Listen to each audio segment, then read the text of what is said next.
Hello, Alma, Hello, Mercy, and welcome to Hera TV interviews. and thank you for inviting me. I You're really, welcome. yes, it's so interesting everything you said about what you do and how you do it. Yes. So tell us a little bit about yourself. You represent designers. You're originally from Kazakhstan. And you live in the UK. So if you can give us a little bit of background information about yourself. No, yes, I am originally from Kazakhstan, and I've been living in UK for 24 years now. So, but uh, our fashion platform promote designers from countries of Silk Road, which is an ancient road for 2,000 years ago, coming from China to Italy. And it's how silk was brought from Yes. east and then spread throughout the world to the whole Europe and then throughout the world. So it's not just Kazakh designers, but Kazakhstan is very much on the center of Silk Road. Yes, because the reason you're talking about Silk Road, the name of your organization is called Silk Road, isn't it? Yes, it's Silk Road, London, London. London. Actually, Yes. it's a trademark. The organization itself called Illinois Enterprises Limited. It's run by that organization. Project called and this brand called Silk Road Fashion London, and so we one of the first logos ours was from the Silk Road to your doorstep because people were interested what is going on and Yes. fashion there, and we also was promoting artisans. So some interesting, unusual things people were interested. So we will say like from the Silk Road. Yes. Yes. I met you a couple of years ago at a fashion show at London Fashion Week, and that's where our journey together started. But you represent different designers, and you tell us a little bit about that. Yes, we did meet in some fashion show, and you also came to our showroom, if you remember, and did some also interview and everything. And Yeah. yes, we have designers, international designers, and they apart from Kazakhstan and Kyrgyzstan and Uzbekistan, all Central Asian states, we have designers from Europe. Of course, we have British designers and in a coming fashion show, online fashion show, we will have two very outstanding British designers. It's Venera Yes.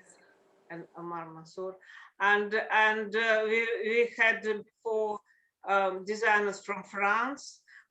We had one from America and from Bulgaria, Russia. We had from Greece, Italian. So we had quite a few designers from different countries, and we are very happy about it. Yes. So are all these designers women, or are they both men and women? They are both men and women, but we have more women than men for some reason. I don't know. Yes. And also, I do know that you also, alongside your fashion shows that you host, you also host an international film festival yearly alongside the fashion shows. No.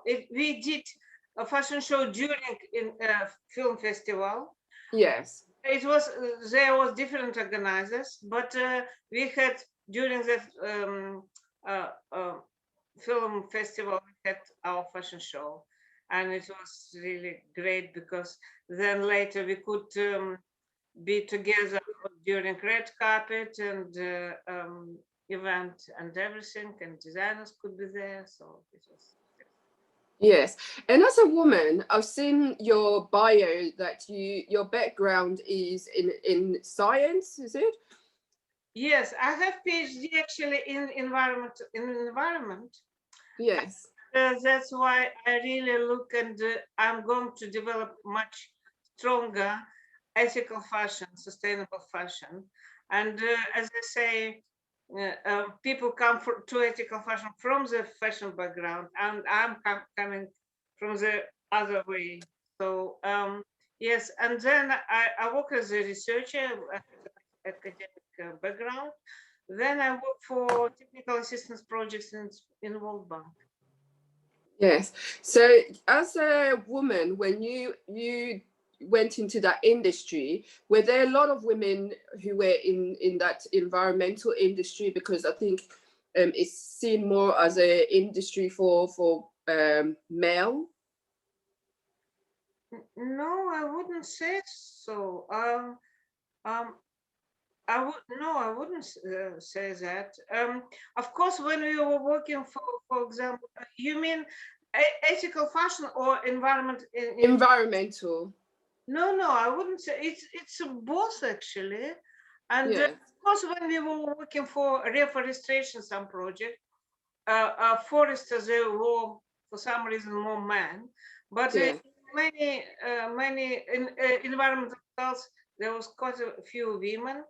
So I would say maybe more men than women, but still there was a quite high percentage of women, and women as nobody as mothers, and uh, they are very much concerned about environment, of course. Yes, yes. And also, I've also picked up from your bio that you also worked for World Bank as well. Yes, I did.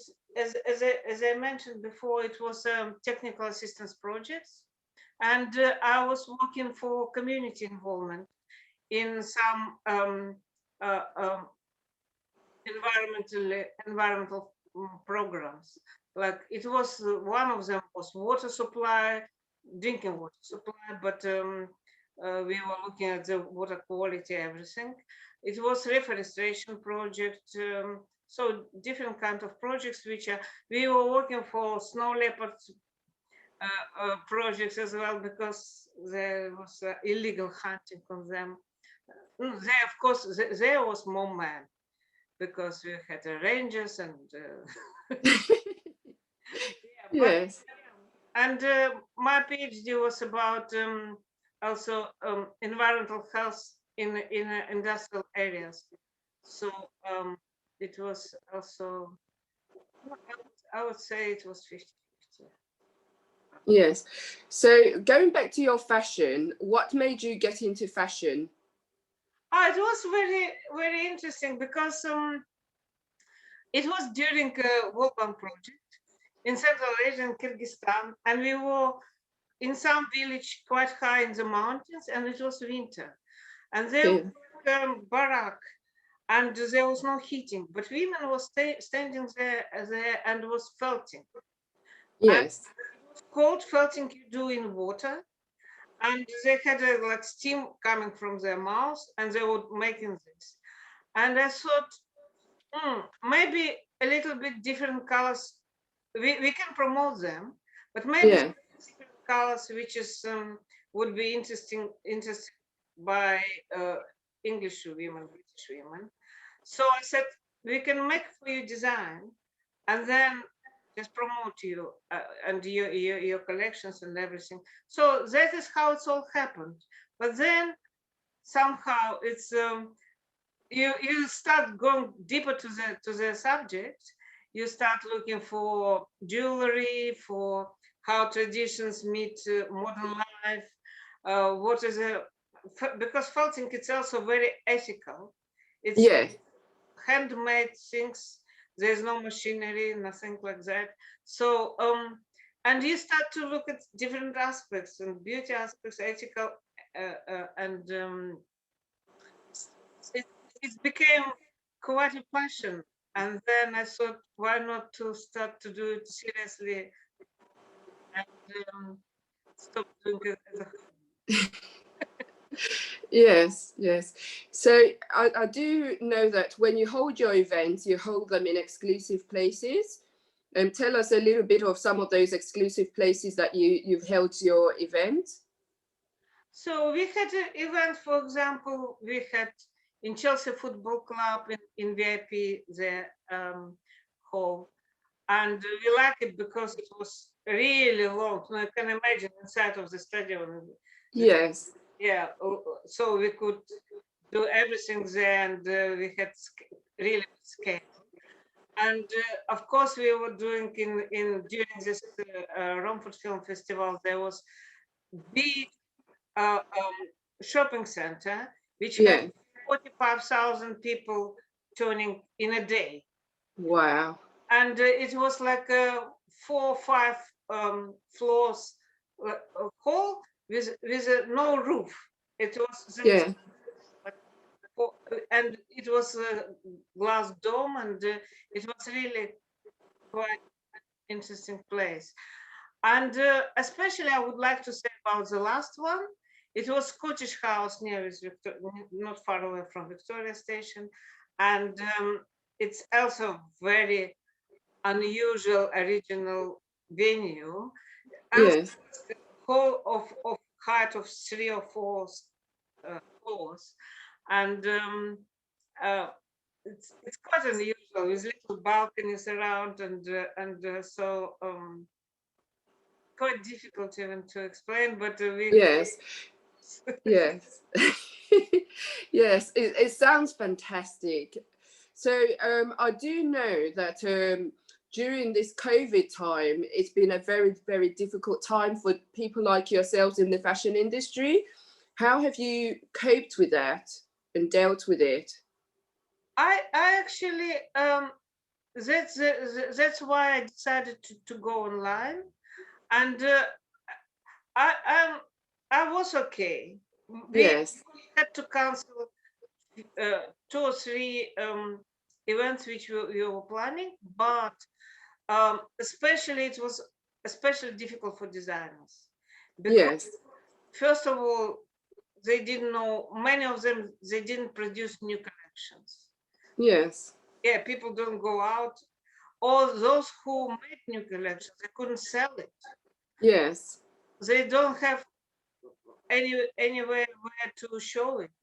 So for designers, no, it's quite difficult time.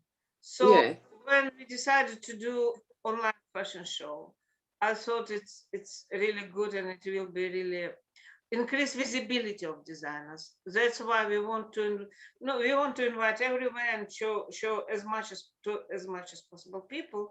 But we also want to invite to our, we call it VIP Zoom room. So people, media people like you, who will help to increase visibility. People from magazines and from our previous partners like Fab UK and Russians UK and some others accepted our invitation and going to be partners as well, which we are very happy about. We also want to invite buyers, but they buyers from shops and boutiques. But this could be a little bit of difficulties for them because they had such a difficult time as well. And little boutiques also closed. So we are sending invitations all around the world, and buyers can hear us now. And we would be very happy to share. Some might say it's actually a good thing for people like yourself because you're able to go global because of going online. So in some ways it is a positive rather than a negative. And it seems that online fashion shows are becoming a trend, and people are enjoying having the catwalk come to them, especially exclusive shows like yours, which are limited in numbers, that if it's online, people are able to attend or watch via other platforms like YouTube. Yes, exactly. And yes, there are some positive aspects of that advantages, because for example, a fashion show, it will be shown and that's all. And what we left with is pictures, of course, and videos, but it's not as if it's online fashion show, because first of all, huge audience. Some Yes. designers ask me, how big is your audience? I said, the world. The global is audience. And Yeah. yeah, and also it will stay because we will be doing it simultaneously.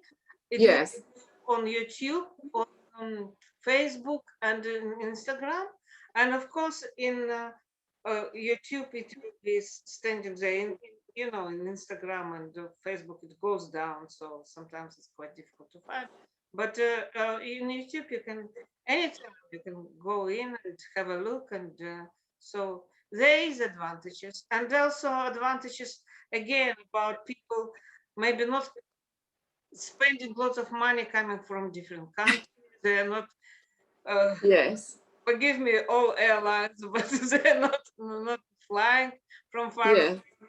And so they Yes, it's also saving on the environment as well. So exactly. by not having to travel. Yes, I get you. Yes, because it also helps discover new talents as well for the up and coming emerging designers, that they're able to get onto platforms like yourself and gain global exposure, whereas before it was probably very, very difficult for them to reach people like yourself. Do you feel that you're discovering new talent whilst you're working online? Definitely, definitely. And also those designers which uh, um, do really ethical fashion. Uh, Yes. one designer from Kyrgyzstan, she has everything from on her farm. There's a sheep. She's keeping them in sustainable way. She's taking from them wool. She's making from this wool and dyeing with some maybe natural dyes, and making everything. Uh, um, and they are quite one of many things, Yes. and quite original things. She sent me the pictures. I was really impressed. That sounds fantastic. So since we're on a women's platform, although men also watch as well, as a woman, what have been your challenges? You know what? To be honest, I know I know that because I'm from Kazakhstan and former Soviet Union, yeah, and we never had such problems that, for example, women had different salary from the same position. We had Yes. discrimination of women maybe on domestic level. But now I'm married Western man who is really respects women. So actually, and when I was doing something, I never thought, first of all, about my gender, and I never thought about my color. And I just do things, and I don't care what other people think or do. And I even remember, I don't know whether it's appropriate or not. I remember we were walking with my son, and some young guys or teenagers was passing us on bicycles, and they said chin chin, and I didn't hear it. My son did hear, and he immediately replied. He immediately became like that, and I didn't hear it. It's we have a saying: dogs barking, caravans goes. Very Silk Road. But you don't pay attention. You do what you do, and if someone Yes. wants to bark, it's yeah, Yes. You focus on your own journey. yeah. Life is about focusing on your own journey, then you won't see the distractions along the way. Maybe I didn't notice. I know that some even friends of mine, they were really discriminated and everything, and because they're women or they're Asian or whatever. But I it's just my personality. I don't. Yes. So what advice would you give to your younger self, or if you can't give advice to your younger self, would you give to women out there? Three things that you think are important for a woman to know in a world that we live in? Okay. First of all, or to advise to myself, just be more confident. I think being growing up in a family where my mom is perfectionist sometimes make me not very confident in myself, because Yes. yeah, but I have a great mother. She's really, I love her and everything. So, but the second thing is do what you love to do. Yes. Then it's you always will have a motivation to do that, and you always will do this really good. And if you are very good specialist expert, you will be always paid accordingly. Yes. And the third thing is maybe, um, especially for young women, the work is not the whole life.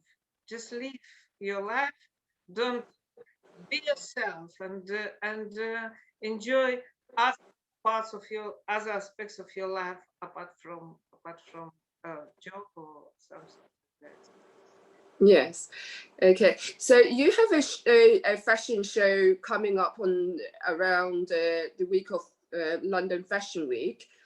And can you give us a little bit more information to those who wish to attend your online virtual fashion show or get involved, or those who want to get involved in future events, or those who just want to get in touch with you? If you can let our audience know how they can contact you, etc. Yeah, sure. So yes, we are planning to do it during London Fashion Week. It will be on 20th of February. London Fashion Week starts on 19th until 23rd. We are doing on 20th. It's Saturday and it's 2 o'clock, 2 Yeah. p.m. GMT. And so for those who are attending London Fashion Week at this moment, I look at the schedule, and there is nothing. It's actually from 12:30 until 3 or later. It's a break. So it's come and see us 2 p.m. And yes, I hope that in most part of the world it would be more or less convenient time. And if people want to join us, please contact me or some of our team, and our email is contact at Yeah. Silk Road Fashion, one word, London.com, or we are on Facebook, Silk Road Fashion London, on Instagram, Silk Road Fashion London, and there's my. Yes. So it's very simple. They can just Google your name, Silk Road Fashion, either on Facebook or on Instagram, and that's how they can get in touch with you. Yes, and to watch it, they also can watch from YouTube. The Yeah. channel is called Silk Road Fashion London, I think. Yes. Okay. So it's been lovely speaking with you, and I look forward to your fashion show and any future events that you are going to have. And we'll keep this dialogue open and invite you back next time after the pandemic to see how the fashion show went. Oh, Thank you, Alma. very much, Mercy. And yes, I very much hope that we will keep our dialogue open. And thank you very much for offering this interview discussion. Uh, and yes, I'm really grateful and happy that we can share our thoughts about it. Thank you. Bye. Bye. Bye.